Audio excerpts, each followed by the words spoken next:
are some things that look decent on paper. And I know just enough about how movie production works that I can kind of visualize myself as this studio executive, looking at this pitch or memo or whatever and giving it the gladiatorial thumbs up before, going off to Nobu and getting day drunk and then throwing a phone at my assistant.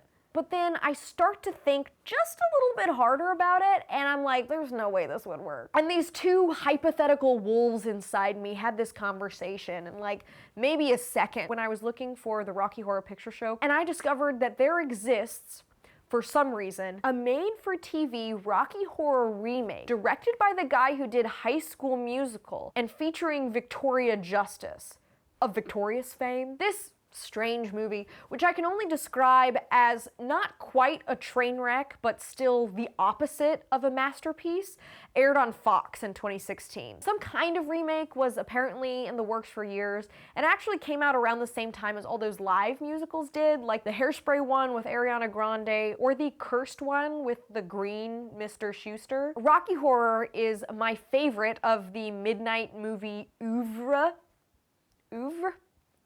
Sorry. So I instantly threw out my plans to watch the original and started this one as soon as I could. To be honest, it wasn't as bad as I thought it would be, but I also think I have a uniquely high tolerance for the exact type of cringe that this was. My high school did cabaret when I was 15, so if like the normal person is a kid doing drugs for the first time, I'm like the 40-year-old addict when it comes to mainlining this specific brand of extremely sanitized but also weirdly sexual theater kid energy. Basically, I was able to chuckle my way through it, but if anyone grew up playing sports, I think it would be pretty intolerable. So for those of you who are athletic, neurotypical, straight, and or monogamous, I thought I would fill you in about the plot of the original. It follows a newly engaged couple, Brad and Janet, who get stranded in a rainstorm on the way to visit their favorite college professor. And that was the log line, but now to explain the plot. So there's this person called Frankenfurter who lives in this creepy, dilapidated castle with a bunch of freaky looking servants that kind of like ruffle the neat little feathers of this perfect doe-eyed 50s couple. Frankenfurter takes them downstairs and shows them this hot man that he's been building, and he's like 2 minutes old, but then Frankenfurter is talking about having sex with him in a week, and consent in the 70s was weird. Frankenfurter seduces both Brad and Janet, and then Janet sleeps with Rocky, and then Frankenfurter gets mad at them and then has them dress up and perform this cabaret, and then everyone turns out to be aliens, and then his servants rebel and kill him, and then the servants fly the whole castle back up to space and towards their home planet of transsexual Transylvania, where they're all from, and the end. The original show was written by Richard O'Brien, who was an unemployed actor in the 70s, and he made it as an homage to B-movies and schlock and camp. Both the play and the movie started out quite humbly, but then grew into this massive cultural phenomenon. I wasn't there, but I feel like it was just the right amount of campy, making these old people clutch their pearls and making the young people laugh at the old people for clutching their pearls. And I truly believe that it works best when it is left in the capable hands of burlesque performers and stinky theater kids, just absolutely making the teenager working the local AMC pray to God that they get fired before they have to clean up the theater after the midnight movie. But the 2016 version is a primetime TV special made by the guy who did High School Musical. And while I think in terms of creating iconic entertainment to air on the Disney Channel, no one can top him. I'd rather stick pins in my eyes. Well, wouldn't that be awfully uncomfortable? Evaporate, tall person! This is supposed to be grungy, and the High School Musical is showing. We're very lucky to be invited up to Frank's laboratory. Some people would give their left arm for the privilege. People like you, maybe. I've seen it. Okay, so first I gotta start off with the obligatory discussion about the weird-ass consent issues in the original story, because any remake is gonna have to deal with it in some way because it is unfortunately very important to the plot. So from less worse to worst, the sins are as follows. Number one, Frankenfurter wants to deflower Rocky once he's been alive for 7 days. But Janet beats him to it on the first day of his life. This one is honestly the one that I feel like I can forget about the easiest, just because it's actually a common sci-fi trope. So while I don't feel great about it, Rocky is literally created like Frankenstein as a fully grown person, and also this doesn't happen in real life. And then there's Brad and Janet being forced to spend half the runtime in their underwear after Magenta Santa and Riff Raff rip their clothes off. This one is also like, ooh, a really good joke because the servants offer to take their wet coats but then just keep stripping them. Thirdly, and most damningly,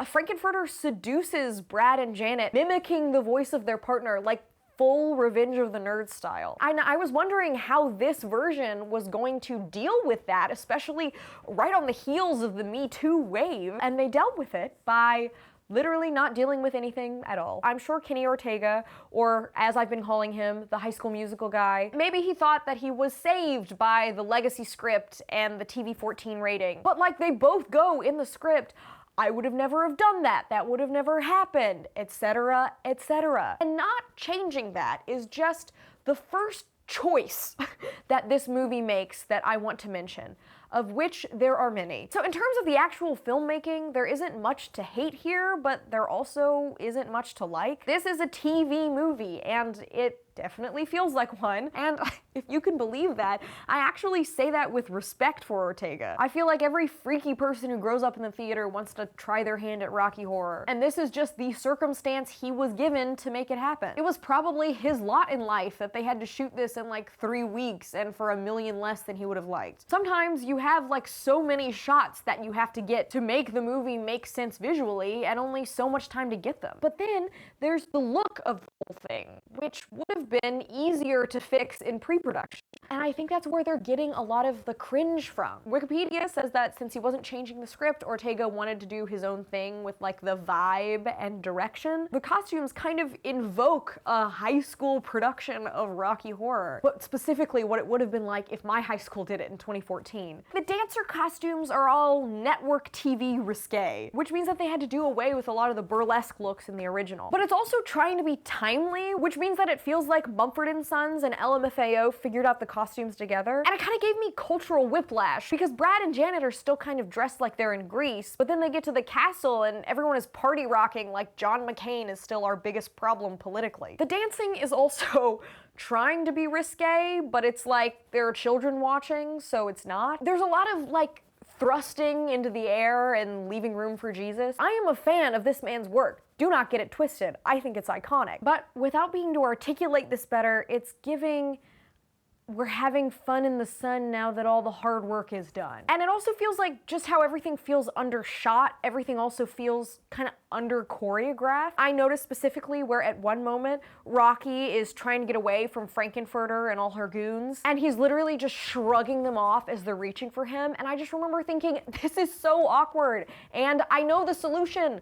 It's a dance number. Like, why is he getting away so easily? Obviously, in reality, there is no way that, like, if a bunch of BTS girlies were stuck in a room with Jungkook, he would be escaping alive. They would organize themselves over Twitter and corner him like riot police. But if this were a little more interpretive and choreographed, it could have been a fun, non-awkward dance number. But then again, I do not know what kind of schedule they were working with, and I will do as much backtracking as I have to so I don't unfairly malign the person who gave us Troy Bolton when I was just starting to let my life be ruined by guys in plays. So really, the rest of everything I have to say boils down to the same point that is mentioned on the Wikipedia page and the reviews. It should have been live.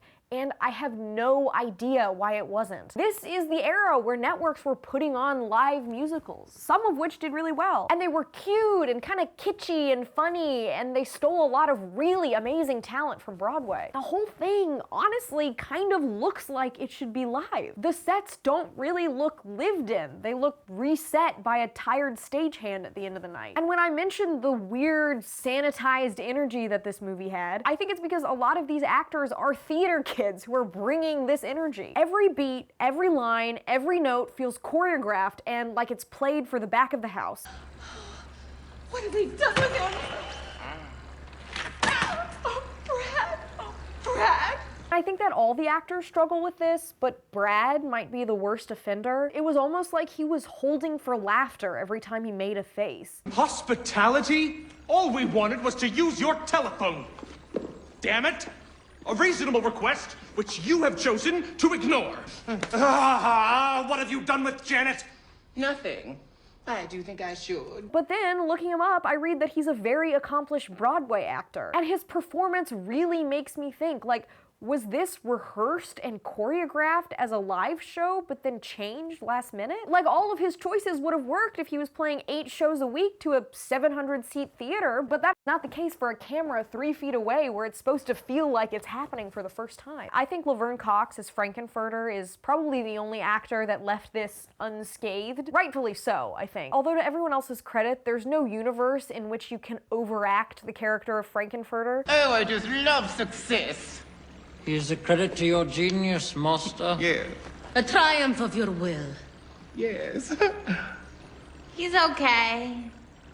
And I felt pretty bad for Victoria Justice watching this, honestly. Because I feel like this came at a time which could have been a pretty pivotal point for her career if it went well. I'm sure she was trying to shed her child star image and prove that she can have fun in adult theater roles. But unfortunately, because of all this staged, choreographed campiness, she comes off feeling very much like a child star and like she's having no fun at all. The only time I really felt alive was when Adam Lambert busted in as Cousin Eddie for about 2 minutes before his character was killed off. And this guy's charisma is off the charts. Like, I can see why Queen asked him to tour with them in lieu of Freddie Mercury. Really, the more I thought about the possibility of maybe this having once been planned to be live, the more baffled I got, especially when I started noticing the absolute audacity of some of the ADR and auto-tune in this thing. And it made me feel bad for the actors a little because they were treating all of them like they couldn't sing live. I'm not much of a man by the light of day, but by night I'm one hell of a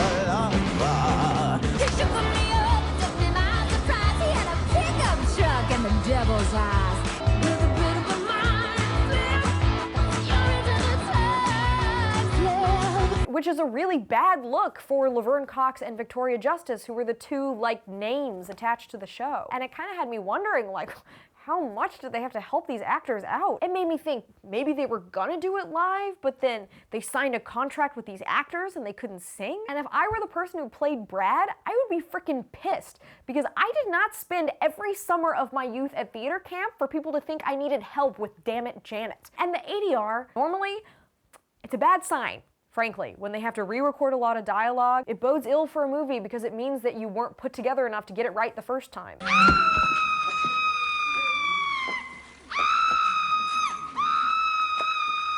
So every single thing that I have a problem with in this movie would have been so much more forgivable if it were live. And with their budget condensed into one soundstage, I think that they could have made much more impressive sets. And maybe even asked O'Brien if there were any traditions they could honor from his original West End show. And the acting would have been totally forgivable because, like, it's staged, but it's live. The actors are hitting their notes and their marks and they're hamming it up, and that's really all people need for a live performance. I can see it being at least as well rated as the Hairspray musical, if not more, because Rocky Horror is just more fun than most shows. And I haven't even talked about the story within a story framing narrative yet. I don't even know where to start with this one. Instead of disembodied lips singing the first song, they have a ticket taker singing it as she's seating people in a movie theater. And then during the movie, they keep cutting back to the audience during times where people traditionally scream and yell during midnight screening. They thought they were being clever, and they kind of were. It tied in the midnight movie aspect and made the opening number more visually interesting, so people tuning into it might not click away immediately. The only problem is if you're the type of person who doesn't know Rocky Horror, it makes no sense at all. So to try to start concluding this in a reasonable amount of time, I don't know why this exists. I don't know who they were trying to make happy. Not fans of the original, it's too clean. Not regular Fox viewers. I'm sure Stacy from Kansas, who kissed her best friend in middle school but is now more deeply committed to the faith than ever, got confused and switched over to The Biggest Loser 10 minutes in. But who is Rocky Horror for if not for the Portland polyamorous community? Don't they know that centrism is dead? So my main point is this. Because this wasn't live and it was airing on primetime TV, there is just no way for it to be what it really needs to be, which is a musical by, for, and about little freaks. I really liked Frankenfurter's costumes, but Cox just looks like a beautiful madam at a high-class brothel. And I thought she did pretty well, but I also just missed watching Tim Curry's raving maniac. Also, the second I saw the actor who played Riff Raff, I was immediately like, this is a leading man doing a funny voice. You're wet. Yes, it's raining. Yes. And out of makeup, he is just too Timothy-coded to be as unsettling as the first guy was. In the original, that character looks reanimated. Give me a spirit Halloween ghost shaking and spitting at his castmates, or so help me God. And you know what? I don't care if they're bad. I think the actors should have sang live Les Mis style. The original cast, while better than me, were not Broadway actors, and I think some of their pitchiness really added to the vibe. There are so many wails and screams in these songs, and the ADR for them is so painful because they're meant to be improvised, and these people are trying to match their audio tracks from the studio 5 months ago. And it's impossible to recreate exactly when that happened the first time without looking like a frickin' rube. Oh, Janet, I love you so. I said, hey, listen to me. Stay sane inside insanity. What a guy. Makes you cry. And I did. What a guy. Makes you cry. And it feels like they are going for camp, which means they understand the basic premise of the story, but there's just something that doesn't hit home. It's not live, but it's acted like it is, which means they don't have the benefit of the adrenaline changing how they interact with each other, and maybe how they improvise when things don't go to plan. If it did have to be filmed, I don't know why it had to be so rehearsed. I think the director could have definitely made sure they hit their marks, but also allowed them to be goofy, and it would have been way more fun to make and watch. And if he didn't trust his actors to do that, he should have hired different actors. And I know that people have casting agents and managers or whatever, but at least for the smaller parts, like even the random Transylvanians, I can't help but think that there are, I want to say, thousands of people who regularly perform these roles at midnight screenings. And honestly, it's strange to me that it feels like not even one of these parts was offered to one of those people, because if the whole thing feels too clean and too polished and too normal, I know exactly where you can find some freaks whose whole social life revolves around making this movie fun for new people. And this movie, while I don't think is terrible by any means, kind of felt like the Target Pride version of Rocky Horror, and it doesn't do nearly enough to honor the weirdos who made it the cultural phenomenon that it is. Because when you do a show like this, you cannot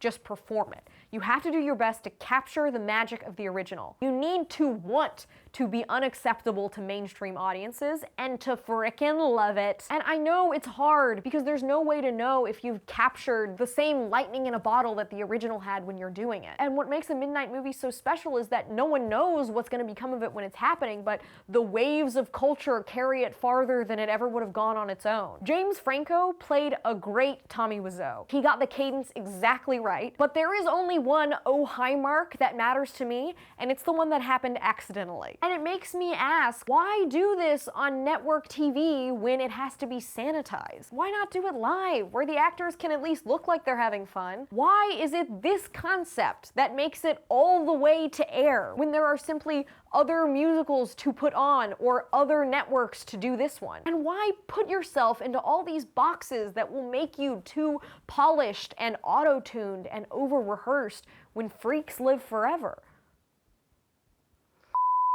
So I don't know if you know this about me, but I'm actually kind of a cool girl, and I don't really need you to like or subscribe, but I guess you could if you felt like it.